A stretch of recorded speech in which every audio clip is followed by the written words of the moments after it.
Amén. Gloria al Señor. Bueno, hemos tenido aquí unos pequeñitos problemas técnicos, pero lo importante es tener la posibilidad en esta hora también de compartir con ustedes la bendita palabra del Señor, que espero pueda ser de gran edificación para sus vidas. Hemos estado hablando acerca de la carta de Santiago, esta carta que ya durante algunas semanas hemos estado analizando, y yo quisiera en esta hora invitarles al capítulo 5, versículos 7 en adelante, versículos 7 al 12 de la carta de Santiago. Le invito a que allí pongamos atención a lo que el Señor nos quiere hablar en esta mañana. Dice: por tanto, hermanos, tened paciencia hasta la venida del Señor. Mirad cómo el labrador espera el precioso fruto de la tierra, aguardando con paciencia hasta que reciba la lluvia temprana y la tardía. Tened también vosotros paciencia y afirmad vuestros corazones, porque la venida del Señor se acerca. Hermanos, no os quejéis unos contra otros, para que no seáis condenados. He aquí el juez está delante de la puerta. Hermanos míos, tomad como ejemplo de aflicción y de paciencia a los profetas que hablaron en nombre del Señor. He aquí tenemos por bienaventurados a los que sufren. Habéis oído de la paciencia de Job y habéis visto el fin del Señor, que el Señor es muy misericordioso y compasivo. Pero sobre todo, hermanos míos, no juréis ni por el cielo, ni por la tierra, ni por ningún otro juramento, sino que vuestro sí sea sí y vuestro no sea no, para que no caigáis en condenación. Hasta ahí leemos la palabra del Señor.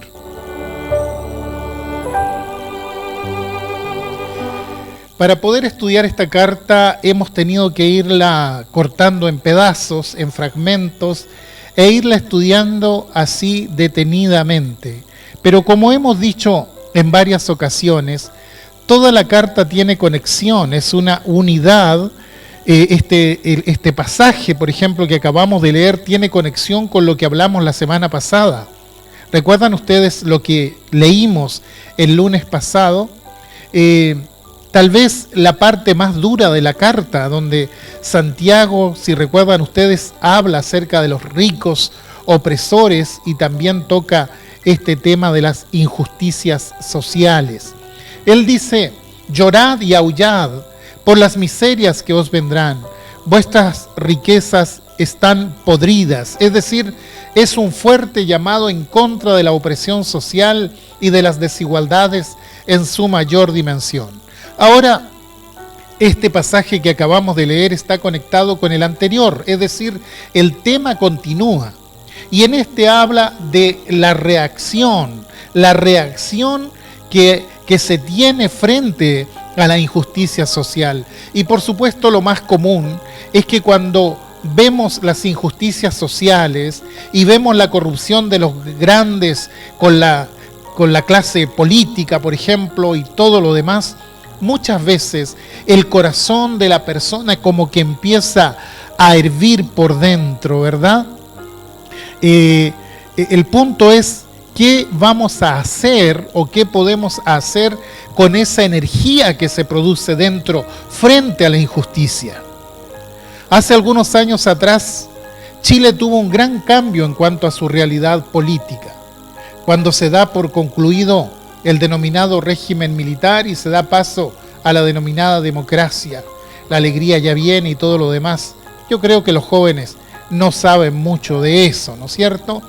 Y recuerdo, esto lo voy a contar como una experiencia, que ese año precisamente estaba ingresando a un instituto para poder capacitarme profesionalmente, y recuerdo que allí llegó una generación llena de ideales, llena de expectativas a partir precisamente de este cambio político en el país. Y recuerdo que los discursos que escuchábamos, y de los cuales yo también participaba, ¿por qué no decirlo?, decían algo como: ahora comenzamos a vivir, Ahora vamos a transformar nuestra sociedad con la fuerza de la juventud.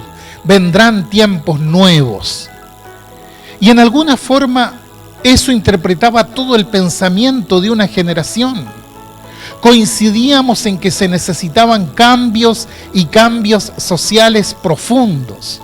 El tema fue que en ese afán de cambio, progresivamente la sociedad se fue volviendo violenta y fue desconociendo toda clase de autoridad sobre ella.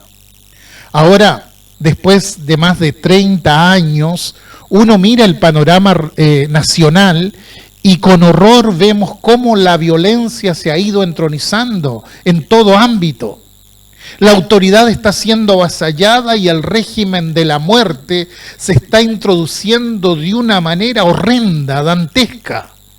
Ya no hay respeto por la vida humana. Los crímenes cada vez son más horrendos. Sin mediar mayor provocación, uno se levanta contra el otro y le da muerte. Es decir, hubo gente que esperaba cambiar la sociedad a través de las ideas, pero hubo quienes se fueron por el lado de la violencia. Y entonces se dividieron las aguas. Estaban los que pensábamos que había que cambiar el mundo, pero sin ejercer la fuerza ni la violencia. Pero estaban los otros, aquellos que decían lo contrario. Con impotencia veía el otro día por las noticias cómo se usan a jovencitos, adolescentes con arma en las manos llamando con rostros cubiertos a la violencia. Jóvenes idealistas que creen que su mayor logro es asesinar a un policía que anda patrullando. Y yo me pregunto, ¿cuándo fue que nos perdimos como sociedad? ¿Cuándo fue que los valores atesorados por las generaciones anteriores dejaron de ser sagrados? ¿Qué hay de altruista en darle muerte a un policía o a un político como para salir a celebrarlo? ¿Qué nos pasó como sociedad que el legitimar la muerte de niños no nacidos sea todo un logro, sea toda una victoria? ¿Cómo fue que llegamos a eso? Hay una frase de un teólogo y filósofo estadounidense, Carl Reynolds, que en su versión más conocida dice: Señor, concédeme serenidad para aceptar todo aquello que no puedo cambiar, fortaleza para cambiar lo que soy capaz de cambiar y sabiduría para entender la diferencia. Es decir, hay cosas que se pueden cambiar, por supuesto, pero hay cosas que no se pueden cambiar y hay que tener paciencia, serenidad para lidiar con aquellas cosas que no podemos cambiar.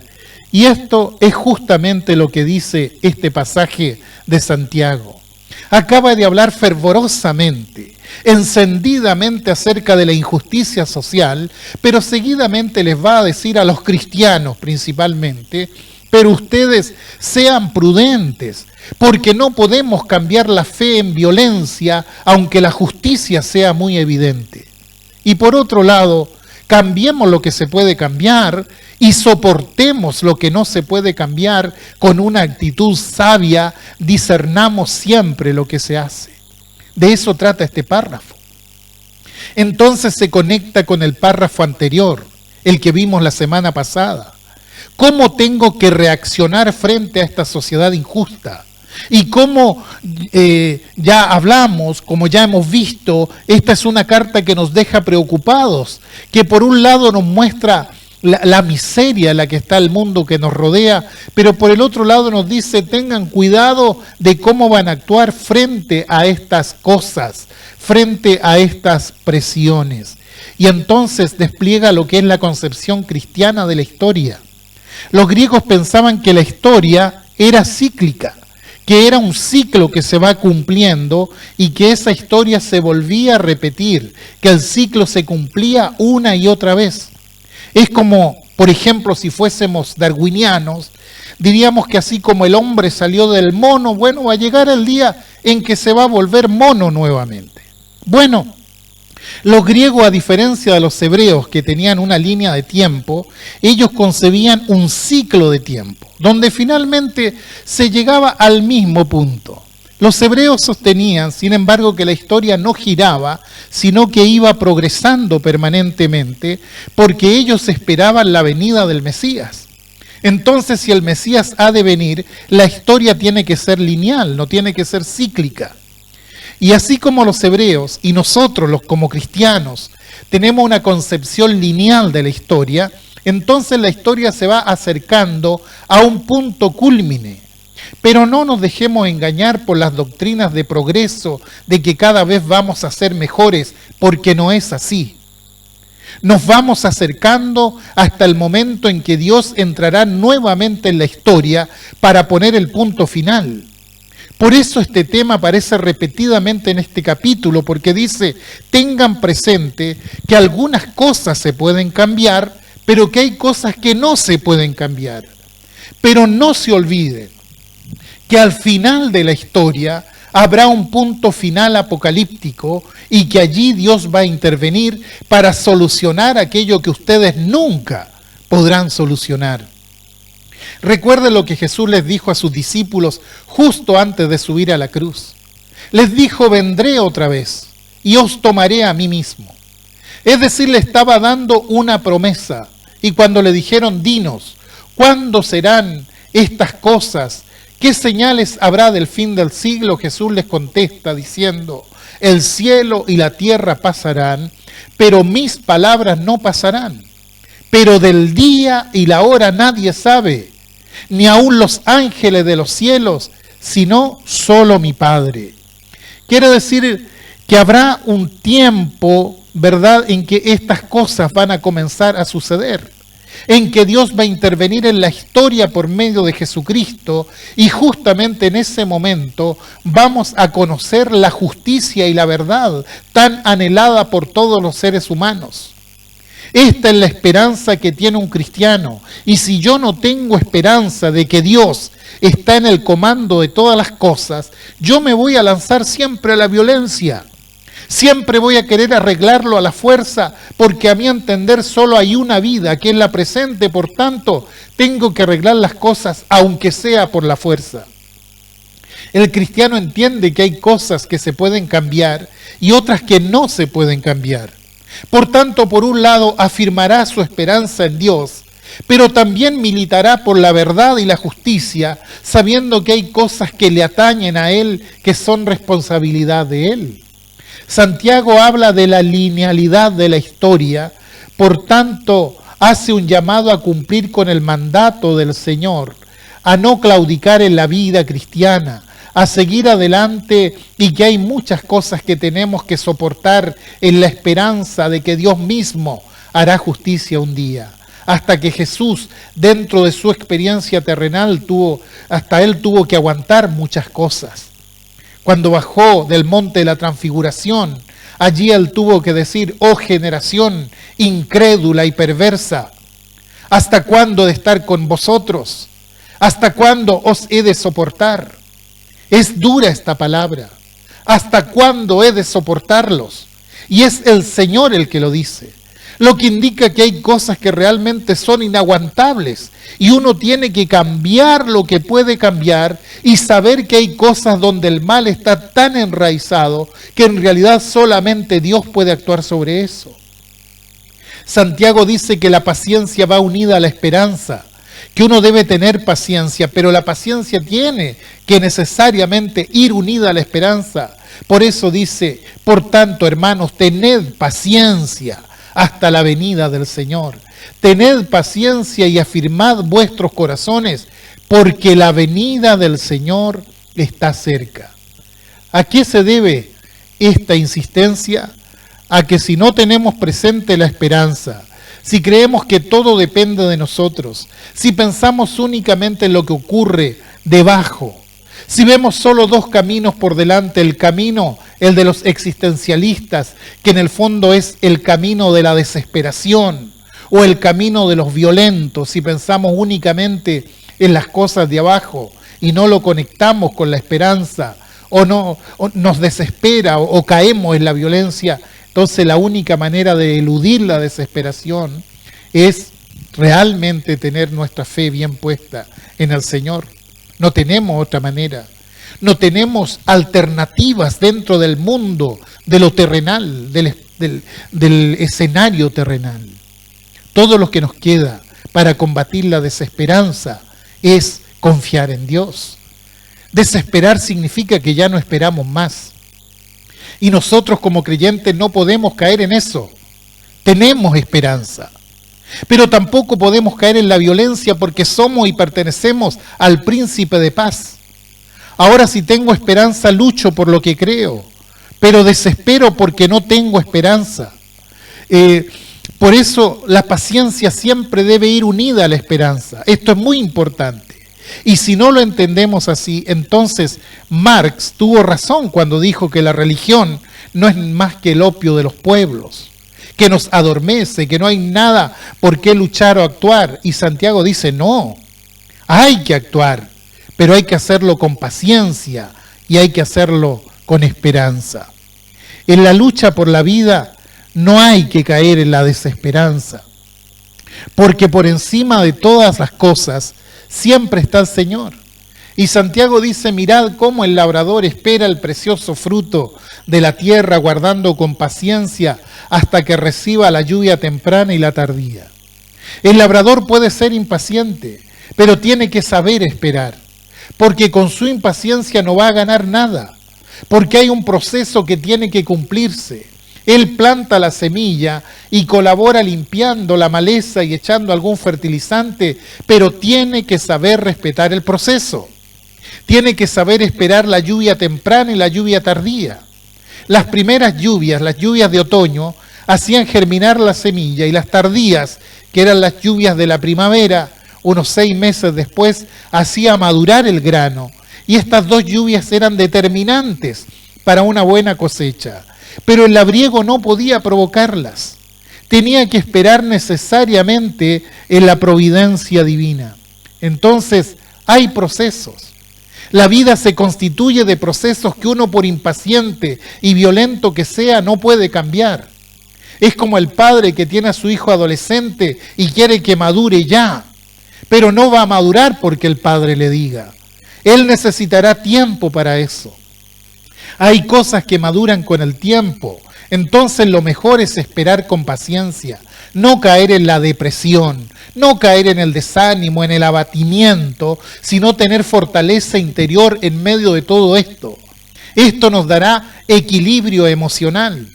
Debemos aprender a evitar la queja, porque si veo que no puedo cambiar las cosas y me irrito y me siento mal como esposo y padre de familia, todo esto va a acarrear problemas. Estos problemas se los voy a traspasar también a mi familia, a los que están cerca mío. ¿Por qué?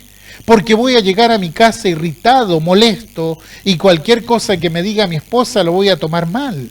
Y luego lo que me digan mis hijos, y me desquitaré con el primero que encuentre. Bueno, esto también le pasa a los cristianos. Por eso dice Santiago, hermanos, no os quejéis unos contra otros, para que no seáis condenados. He aquí, el juez está delante de la puerta. En otras palabras, lo que Santiago está diciendo es cálmense.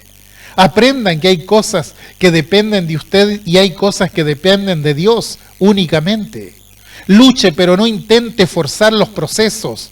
Luche, pero no agarre una metralleta y se ponga a disparar. ¿Por qué? Porque los que quisieron cambiar el mundo agarrando la metralleta, lo único que lograron es hacer una herida tan grande que más de 30 años después todavía no la podemos sanar. Es el llamado camino de la violencia.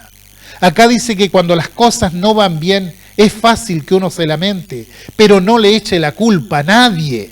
Espere, porque Dios está allá arriba y Dios sabe cómo son las cosas.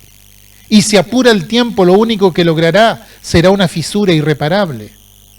En la tradición judía hay 10 días donde uno tiene que examinarse delante de Dios para recibir el perdón de Él. Entonces analiza a quien ofendió, por ejemplo. Seguidamente va donde esa persona y le pide perdón. Esto es lo que hacen durante estos 10 días. Es un tiempo de examen, de autoanálisis. ¿Por qué? Porque él tiene una carga, tiene un pecado y entonces tiene que ir a la persona y pedirle perdón para que se pueda descargar. Porque va a recibir el perdón de Dios siempre y cuando él descargue su perdón. entonces va donde la persona que ofendió y le pide perdón. Si la persona se niega a perdonarlo, entonces vuelve con la carga, pero va por segunda vez y resulta que la persona una vez más no lo perdona y vuelve con la carga nuevamente. Entonces va una tercera vez a pedir perdón. Y si por tercera vez la persona no lo perdona, entonces queda libre delante de Dios y la culpa no es de él, sino de la otra persona. Ahora, uno analiza esta tradición judía ortodoxa y se da cuenta que hay mucha sabiduría en todo esto, porque dice, en estos 10 días hay que sanar la comunidad, hay que sanar las relaciones y todos tienen que colaborar. El que ha ofendido tiene que aprender a pedir perdón y el ofendido tiene que aprender a perdonar. Y si el ofendido no perdona, entonces se invierten los roles. El que pide perdón se descarga de su responsabilidad y el que no perdonó lleva la carga que le correspondía al ofensor. Era el día del perdón, de la expiación, el Yom Kippur.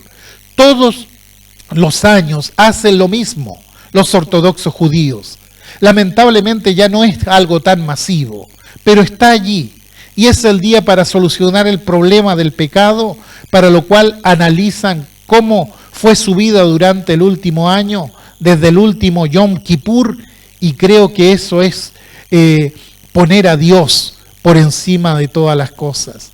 Cada uno habla y dice lo que debe hablar, pero sabe cuáles son los límites. Y por supuesto, hay cosas que nos irritan, nos molestan, pero cuidado que no puedo solucionar una injusticia abriendo una herida. Hay que buscar otra forma. Y entonces, en este pasaje Santiago habla de los ejemplos de la paciencia y da 3 ejemplos de paciencia, uno detrás de otro. Los profetas de la antigüedad, el patriarca Job y el mismo Señor Jesucristo. Los profetas de la antigüedad fueron un ejemplo de paciencia perseverante. Veían las cosas que estaban mal y que el camino por el cual estaban transitando como nación los conduciría a un precipicio. Entonces levantaban la voz en nombre de Dios diciendo, no podemos seguir así, hay que arrepentirse y hay que volver del mal camino. Si seguimos mintiendo, si seguimos estafando, si seguimos desobedeciendo a Dios, no podemos seguir hacia adelante. Eso es lo que decían. Denunciaban el mal que se estaba llevando a cabo. Recuerde usted, por ejemplo, al profeta Isaías, cómo denuncia la corrupción y la condena. Decía al pueblo, desde la punta del pie hasta la cabeza, no hay en él cosa sana, sino herida, hinchazón y podrida llaga. Estaba diciendo que desde el último ciudadano hasta el gobernante todo se había echado a perder, todo se había corrompido y levantaba la voz en esto. Sin embargo, nadie lo escuchaba. O podemos ver al profeta Elías, cómo reclama por el cumplimiento del pacto con Dios y cómo reclamaba la verdad y la justicia como porción de cada día.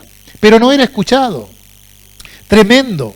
Cuánto sufrió en tiempos de decadencia durante el reinado de Acab y Jezabel, reyes corruptos, y tuvo que hacer exilio obligatorio y fue condenado a muerte y veía la claudicación del pueblo y tuvo que vivir la soledad, pero mantuvo una paciencia perseverante.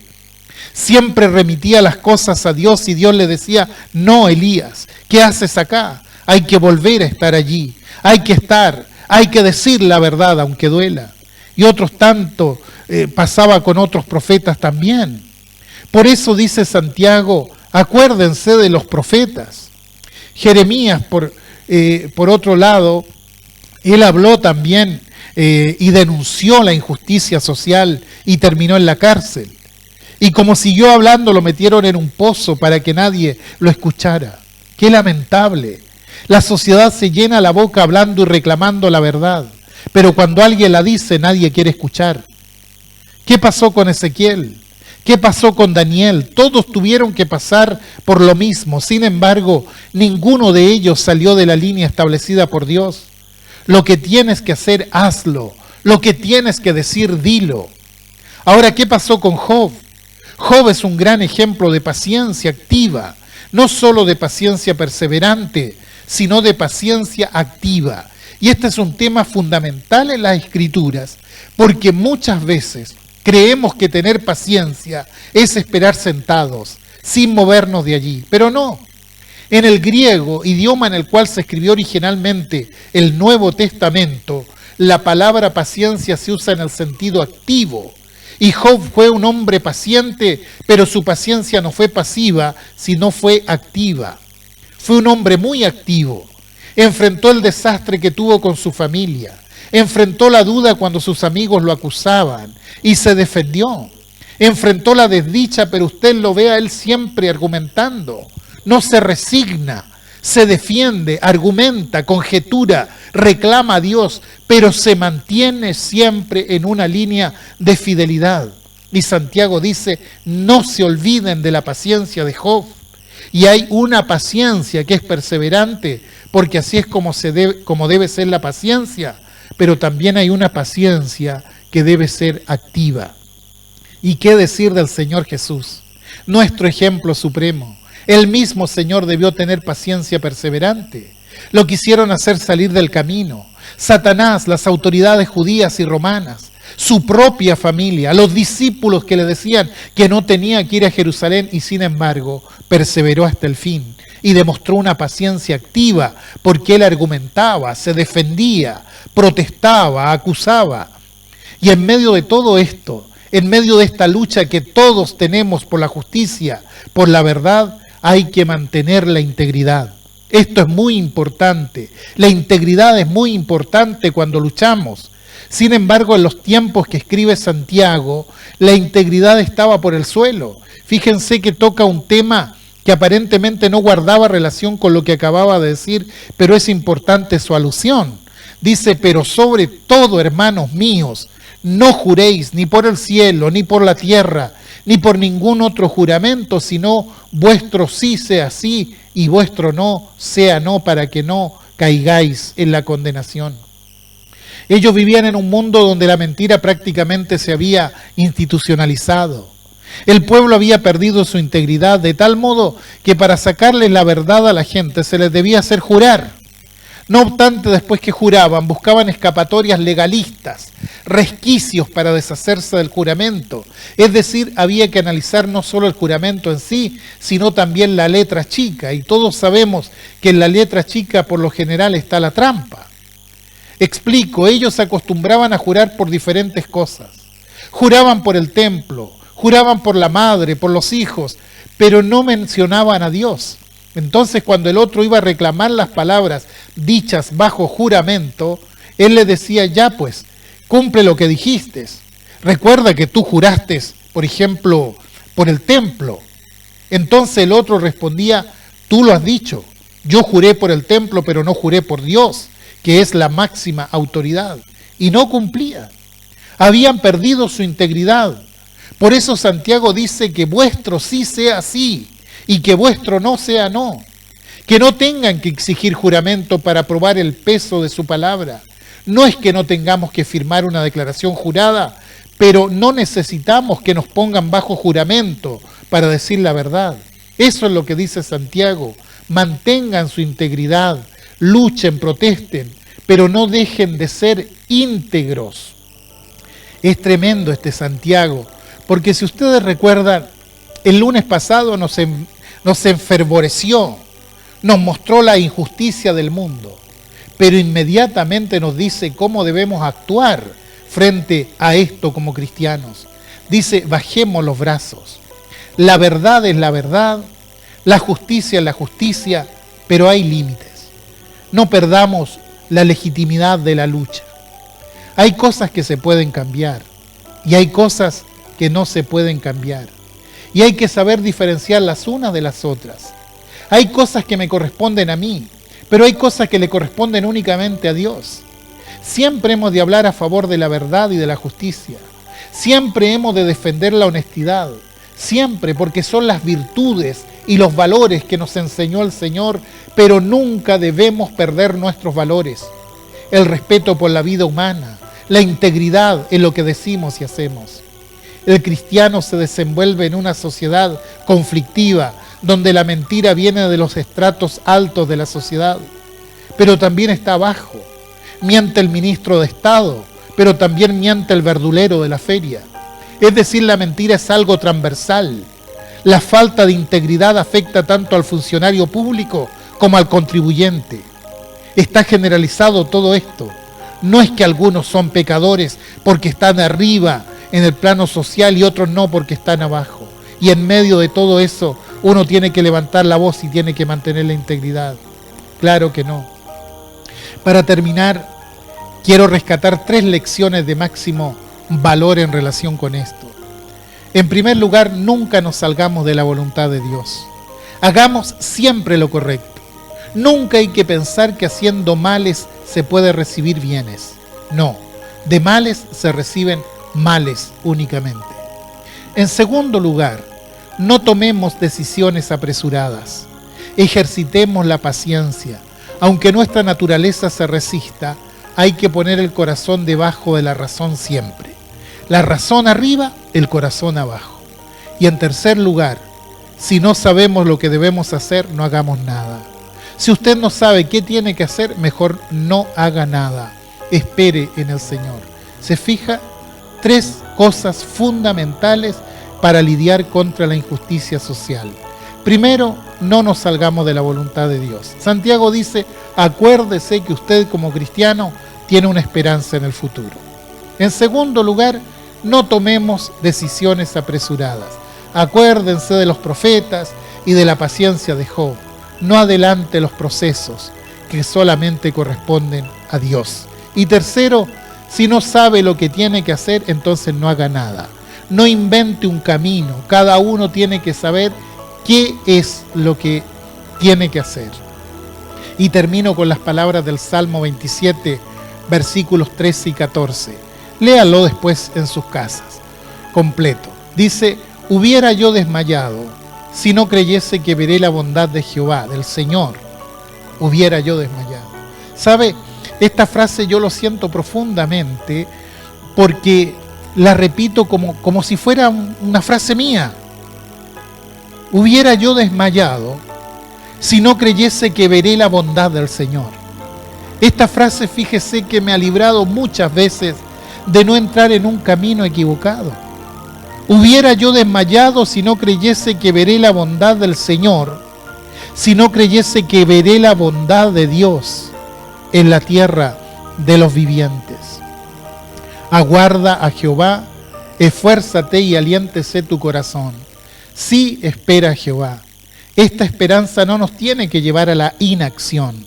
Por el contrario, el camino, el cristiano debe tomar el camino de la acción, de acción permanente, pero también es un camino que requiere paciencia y también requiere esperanza. Este es un equilibrio que solamente se puede tener cuando uno tiene a Cristo en su corazón y cuando uno cree en la presencia del Espíritu Santo en su vida y lo deja actuar. En ese momento es cuando realmente sentimos la fortaleza de Dios y no desmayamos. Y no desmayamos porque sabemos que veremos la bondad del Señor en la tierra de los vivientes.